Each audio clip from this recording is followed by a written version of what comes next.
Bapak atau Ibu guru yang saya hormati, semoga dengan video ini kita bisa mengerti permasalahan mana yang tekstual dan mana yang kontekstual. Bukan karena saya guru penggerak saya mengomentari ini, tapi karena saya sebagai guru sejarah. Banyak yang bertanya kenapa kita harus menghamba pada murid. Persoalan kata menghamba menjadi viral akhir-akhir ini. Kata menghamba pada murid dilihat dari Mars guru penggerak dan lainnya. Padahal bahasa implementasinya berpihak pada murid atau pembelajaran yang harus berpusat pada murid. Kata menghamba pada murid adalah bahasa yang mengandung nilai historis. Kata itu lahir sesuai dengan kondisi pada saat itu. Lahir kata menghamba pada saat itu adalah bentuk perlawanan pada masa Hindia Belanda. Ki Hajar Dewantara merupakan tokoh pergerakan pendidikan. Pada masa Hindia Belanda yang bisa mendapatkan pendidikan hanya anak kaum bangsawan dan anak penjajah pada saat itu, tidak ada pemerataan. Dari kalangan pekerja atau budak tidak diperhitungkan sama sekali bahkan ditindas.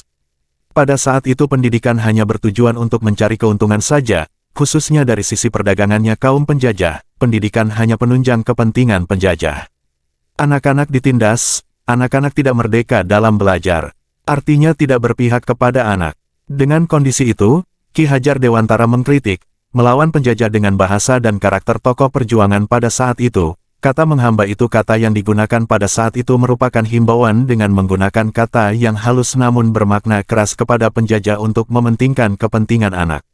Ki Hajar mendirikan sekolah yang disebut dengan Taman Siswa mencoba memberikan kebahagiaan dan keselamatan kepada anak. Sebagai antitesa sekolah pada umumnya pada saat itu, karakter pahlawan kita pada saat itu berjuang dengan kata yang progres, radikal atau revolusi, katanya yang bersifat antitesa dengan kondisi pada saat itu.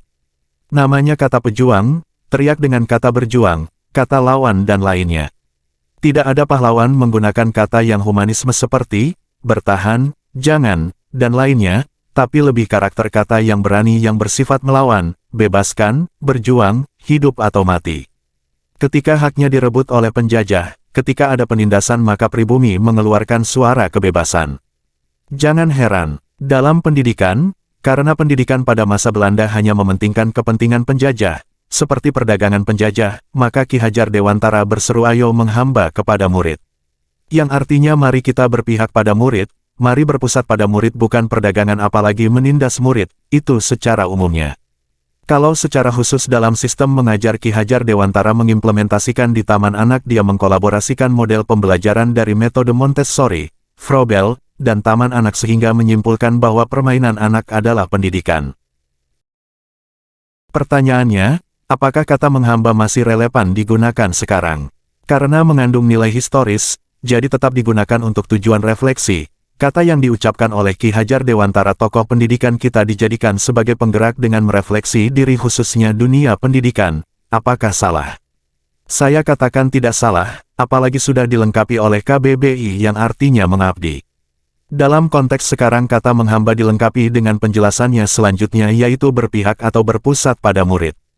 Intinya JGN melihat satu kata tanpa memahami teks, contohnya dalam demokrasi ini sering kita dengar kata suara rakyat adalah suara Tuhan, pertanyaannya. Apakah Tuhan punya suara? Apakah rakyat mewakili suara Tuhan?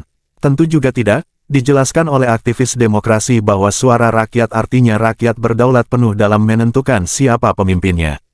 Kata-kata seperti itu sering kita dengar apabila literasi kita memumpuni maka itu akan menjadi biasa, jika literasi kurang maka akan menganggap kata itu sangat berlebihan. Kata menghamba digunakan Ki Hajar pada saat itu sangat tepat karena yang berjuang mayoritasnya agama Islam, Ki Hajar Dewantara sangat paham agama makanya tidak menggunakan kata menyembah.